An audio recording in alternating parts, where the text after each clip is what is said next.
ருத்ராட்சத்துல இவ்ளோ விஷயம் இருக்கா? ருத்ராட்சம் அப்படின்ற பெயர் சிவபெருமானோட இன்னொரு பெயரான ருத்ரன் அப்படின்ற பெயர்ல இருந்து தான் வந்தது.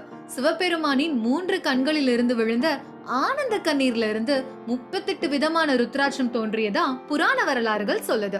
சிவனின் வலது கண்ணிலிருந்து மஞ்சள் நிறத்துல 12 விதமான ருத்ராட்சமும், இடது கண்ணில இருந்து வெண்மை நிறத்துல 16 விதமான ருத்ராட்சமும், நெற்றி கண்ணில இருந்து 10 விதமான கருப்பு நிற ருத்ராட்சமும் தோன்றியதா புராணங்கள் சொல்லுது.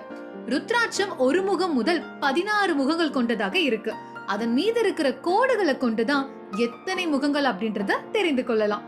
ருத்ராட்சத்தை சாணை கல்லுல உரைத்தா அது மஞ்சள் நிறத்துல தங்கம் போல பிரகாசிக்கும். நல்ல வர்ணமுள்ள ருத்ராட்சத்தை அதுக்கேற்ற மாதிரி உள்ள இடங்கள்ல மட்டுமே தரிக்கணும். நீரல்ல போட்டா மிதக்காம மூழ்கிடும். மேலும் 2 செப்பு தகடுகளுக்கு இடையில வைத்து சோதனை செஞ்சா சுற்றக்கூடியதா இருக்கிற ருத்ராட்சங்கள் மிகவும் விசேஷமானதா கருதப்படுது. பூச்சிகளால அரிக்கப்பட்ட விரிசல் உண்டாகி இருக்கும் ருத்ராட்சம் மற்றும் உளுத்து போன மேல் பாகத்துல முட்கள் போன்று கூர்மையாக இருந்தாலும் அத அணியக்கூடாது. இதை எப்படிலாம் அணியலாம்? ஒரு முகம் தலையில அணிந்தா மனோதிடம் ஏற்படும். 2 முகம் தலையில அணிந்தா தம்பதிகள் ஒற்றுமை. 3 முகம் தலையில் அணிந்தா ராஜவசியம்.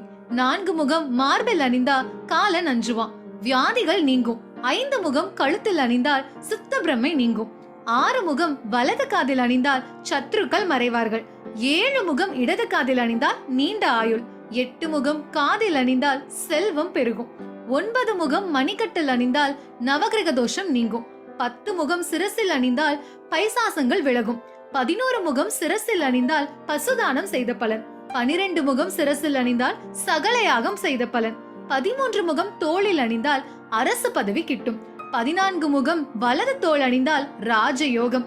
15ஆம் முகம் இடது பக்க இடுப்பில் அணிந்தால் மந்திர சித்தி.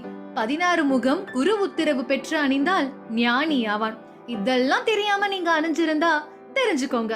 வேற ஒரு நல்ல பதிவுல சந்திப்போம். மறக்காம நம்ம சேனலை சப்ஸ்கிரைப் பண்ணிடுங்க. இப்படிக்கு உங்கள் சிண்ட்ரெல்லா.